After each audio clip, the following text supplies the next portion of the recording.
अस्सलाम वालेकुम नाजरीन, मेरी आवाज़ के साथ में हूँ तारिक मसूद बलोच। सलाम कबूल कीजिए नाजरीन। आप अगर मुशाहिदा करें, देखें गौर से इस कुदरत के निज़ाम को। कुदरत का निज़ाम यानी अल्लाह ताला ने 7 आसमानी बनाए, समंदर बनाए, दरियाएं बनाए, बादल बनाए, बारिश बरसाई, हरियालियाँ की और ज़िंदगी को रवां दवा रखा। इनके पीछे अगर आप गौर करें, देखें तो आपको एक चीज़ जो है मजबूत हालत में वो नज़र आती है और वो है अदल। अदल पर कायम है सब कुछ, सारा निज़ाम, सारा सिस्टम अदल पर कायम है। अगर ये अदल का निज़ाम अल्लाह ताला के पास ना होता, अल्लाह ताला अदल ना करते, तो शायद अल्लाह ताला का ये निज़ाम भी ना चलता। मतलब बग़ैर अदल के कोई सिस्टम, कोई निज़ाम नहीं चल सकता है। तो नाज़रीन, एक मुल्क, एक वतन हमारा भी है, जहाँ पर आइन की बालादस्ती नहीं, जहाँ पर कानून की बालादस्ती नहीं, जहाँ पर जो अदल की बालादस्ती नहीं, जहाँ पर अदल नहीं, तो वो सिस्टम हम हैरान हैं वो कैसे चलेगा। क्या हम जबरन उस सिस्टम को चलाएंगे, अपने रूल्स कायम करके उस सिस्टम को चलाएंगे। हर एक को देखो अपने रूल्स पर चल रहा है, उनके अपने रूल्स हैं, अपने कानून हैं, अपने आइन हैं, वो अपने तरीके से चल रहा है। नो वन आस्क, कोई पूछने के लिए तैयार नहीं।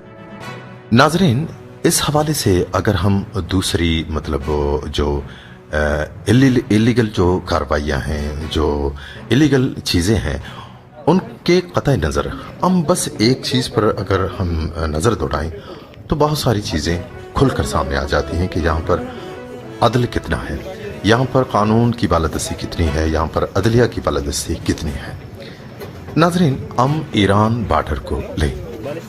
ईरान बॉर्डर जहाँ पर ये कारोबार है, यहाँ पर सरगर्मियाँ हैं, ठीक है, ये सारी चीज़ें अगर हम गौर करें, अगर हम मतलब अदल पर बात करें, इंसाफ के तकाज़ों को मद्देनज़र रख कर बात करें, तो ये इलीगल एक्ट है, ये इलीगल काम है। ये और बात है कि हुकूमत पाकिस्तान या हुकूमत ईरान मिलकर इस तिजारत को लीगलाइज करें, इसको कानूनी शक्ल दें, वो अलग बात है। लेकिन सरे दस्त ये जो काम है ये इलीगल एक्ट है, जिसके तहत लोग मतलब चोरी छुपे मतलब जाते हैं किसी दूसरे मुल्क से, वहाँ से सामान, तेल वगैरह उठा कर लाते हैं पाकिस्तान में, तो पाकिस्तान से इसी तरह चीज़ें वहाँ जाती हैं, वो भी एक इलीगल तरीका है। ठीक, अभी मैंने सुना है कि यहाँ पर हाई कोर्ट में किसी ने पिटिशन दायर किया है। पिटिशन क्या है कि भाई ये इलीगल एक्ट है, इसमें जो टोकन का सिस्टम है, यहाँ के जो डिप्टी कमिश्नर हैं, यहाँ के जो ज़िला इंतज़ामिया हैं, यहाँ पर दूसरे उनके जो मतलब ऊपर जो बैठे हैं, वो सारे तो हैं मुहिब्बुल वतन पाकिस्तानी का नाम देते हैं खुद को, लेकिन इस इलीगल एक्ट की सरपरस्ती, सरबराही यही लोग कर रहे हैं। टोकन की खरीदो फरोख्त, भाई इतना पैसा दो, गाड़ी ले जाओ, तेल लाओ, ठीक है, इतना पैसा हमें दो, एक टोकन हमसे ख़रीद कर जाओ। ये टोकन खरीदने का जो अमल है, ये जो पैसा है, लाख है, 2 लाख है, 1.5 लाख है, ये कहाँ जाता है? ये पैसा क्या मुल्की ख़जाने में जमा होता है? ये पैसा क्या पाकिस्तान की जो उनकी जो सरमाया है, पाकिस्तान के जो असासे हैं, उनको बढ़ाने का मूजब है, या फ़र्दों को, जो अफराद हैं, उनको फ़ायदा दे रहा है? यकीनन यही है। ये पैसा किसी मुल्क की ख़जाने में जमा नहीं होता, ये पैसा किसी बैंक के अकाउंट में जमा नहीं होता, बल्कि ये पैसा सीधा सीधा ये जो लोग जो सरपरस्ती कर रहे हैं, इन लोगों को मिल जाते हैं, जिसकी वजह से क्या होता है, मुल्क को खसारे का सामना करना पड़ता है। अफराद तो बड़े मतलब वो अमीर कबीर बन रहे हैं, लेकिन मुल्क गरीब से गरीब तर होता जा रहा है। तो ये पिटिशन हाई कोर्ट में दाखिल है। अब हैरानगी की बात यह है कि हाई कोर्ट को जो जजेस आते हैं, बैठते हैं, केस को स्टडी करते हैं, उनको भी पता है कि this is an illegal act. उनको पता है, वो अच्छे से जानते हैं कि मुल्क की जो आइन है वो इसकी इजाज़त नहीं देता, मुल्क की जो कानून है वो इसकी इजाज़त नहीं देता, मगर वो चुप साध लिए क्यों बैठे हैं? वो कोई फ़ैसला क्यों नहीं सादर करते हैं? सच तो यह है कि इनके पास कहने के लिए कुछ भी नहीं, जानते हुए कि भी ये इलीगल है, इसके बावजूद भी नो वन टेकन एक्शन। तो नाजरीन, चाहिए तो ये था कि इस काम में इतना सारा झंझट, इतनी सारी मुश्किलात, इतनी सारी परेशानियां, लोग जाते हैं टोकन ख़रीदते हैं, वहाँ जाते हैं तेल लाते हैं या बेचते हैं या कि पाकिस्तान के दूसरे इलाकों में बेचते हैं, तो इससे मुल्की ख़जाने पर बोझ पड़ता जा रहा है। बिलियन डॉलर्स का नुकसान मुल्क को हो रहा है सालाना। तो इसकी रोकथाम के लिए कोई भी दिलचस्पी नहीं ले रहा है, और वो अदालत भी एक्शन इसलिए नहीं ले रही है कि शायद अदालत भी बेबस है। नाजरीन, तो इसमें चाहिए कि ये जो काम है, जो ईरान हमारा मसाए मुल्क है, इसके साथ अगर हम तिजारत करें तो क्यों ना कोई लीगलाइज तरीका हो, कोई ऐसा तरीका हो कि इसमें कोई टैक्स का निज़ाम हो। वो टैक्स अगर जमा हो जाए, ये अलावा इसके कि वो किसी डीसी की जेब में चली जाए पैसा, या कि किसी इंतज़ामी सरबराह की जेब में चली जाए, तो बेहतर नहीं है कि ये पैसा सीधा सीधा मुल्क की अकाउंट में जमा हो जाए और मुल्क को फ़ायदा मिले इससे। तो ये अमल नहीं हो रहा है। तो इसका मतलब क्या हुआ? इसका मतलब सीधा सीधा ये है कि इस मुल्क में अदल नहीं है, इस मुल्क में इंसाफ नहीं है, इस मुल्क में कानून की बालादस्ती नहीं है, इस मुल्क में चीफ जस्टिस हाई कोर्ट को भी ये इख्तियार नहीं है कि वो कोई हुक्म सादर करे एक इलीगल एक्ट के खिलाफ।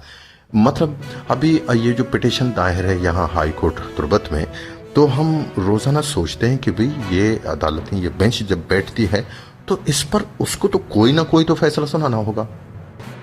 ये काम लीगल है वो तो कह नहीं सकते, और इलीगल है वो भी नहीं कह रहे। तो अभी आप एक बात तो कह दें ना, ये काम जायज़ है या कि नाजायज़ है। अदालत इसका फैसला सुनाने के लिए क्यों गुरेजा है? मैंने सुना है कि किसी वकील ने आर्गूमेंट पेश किया था अदालत के सामने कि ये लोगों की रोज़ी रोटी का मसला है, लोगों की जो रोज़मर्रा जो रोज़ी रोटी है इसका मसला है।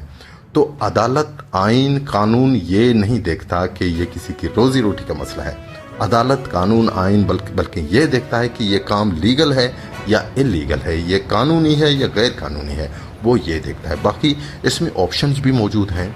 आप टैक्स लगाएं, इसको लीगलाइज करें, वहाँ बॉर्डर से तेल आता है, बाकी अशिया खुर्दनोश आता है, जो भी आता है उसको टैक्स लगा दें। वो टैक्स के पैसे मुल्क की ख़जाने में जमा हो जाएं ताकि इससे मुल्क को भी थोड़ा सा फ़ायदा मिले। इसका सीधा सीधा मतलब यह है कि लोग यहाँ मुल्क के साथ इंटरेस्टेड नहीं हैं। जो मुल्क की बागडोर संभालने के दावेदार हैं वही इंटरेस्टेड नहीं हैं। तो नाजरीन, कहने का मेरा मतलब यही था कि बॉर्डर के हवाले से ये जो टोकन की ख़रीदो फरोख्त है, ये बहुत बड़ी बला है, बहुत बड़ी मतलब मुसीबत है, और आगे चलकर ये और भी ज़्यादा मुसीबत बनती जाएगी। और लोगों के जो दूसरे ज़रिए मुआश हैं वो सिलसिले ख़त्म हो गए हैं। हर एक को देखो बस बॉर्डर टोकन, कभी कहीं देखो हड़ताल है, कहीं देखो रोड ब्लॉक्स हैं। क्या चाहिए भाई? टोकन चाहिए। ठीक है, सिर्फ यही नहीं, जो गाड़ी उनके पास हैं, जो ये कारोबार में शामिल हैं वो नहीं, बल्कि ऐसे लोग भी हैं जिनके पास गाड़ी नाम की चीज़ नहीं है।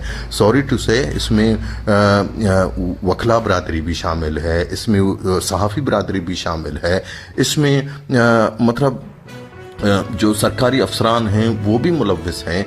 सब ने अपने अपने नाम एक टोकन कर रखा है, और जब ये लिस्ट आता है तो भाई चांदी मतलब वो लॉटरी लग जाती है सबकी कि भी टोकन की खरीदो फरोख्त शुरू।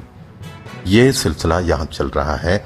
ये किसी भी सूरत नेक शगुन नहीं है, किसी भी सूरत ये इलाके में अनारकी पैदा कर सकती है, ये इलाके के अंदर लोगों को चाक गिरबां कर सकती है, लोगों के अंदर ये कत्ल गारतगिरी का सिलसिला भी शुरू हो सकता है इस अमल से। लिहाजा हमारी जो अदालत में जो केस दायर है वो इस पर एज सून एज पॉसिबल मुल्क की मफादात को मद्देनज़र रखते हुए इस पर कोई फैसला सादिर करे। नाजरीन, अपना ख्याल रखिए। अल्लाह हाफिज़।